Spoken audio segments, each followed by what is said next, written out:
Hello everyone, welcome back to this channel. In this video, I will show you the easy and clear steps on how to change password Amazon shopping on computer.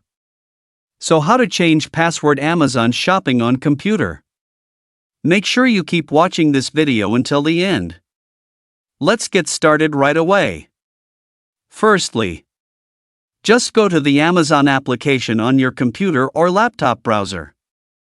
And this is the initial display on Amazon Shopping. Next, just point the cursor to the upper left corner of the screen. Here there are several menus. And tap the Account and List menu here. Here a scrolling menu will appear. Tap on the Account menu here. And many options will appear. Tap on the Login and Security menu. Here you will be asked to enter a password.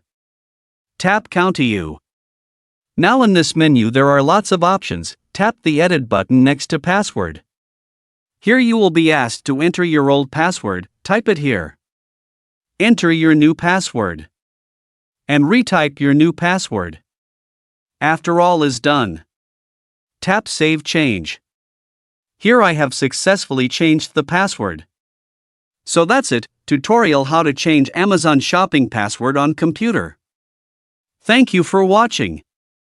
I hope this video is useful. See you in the next video.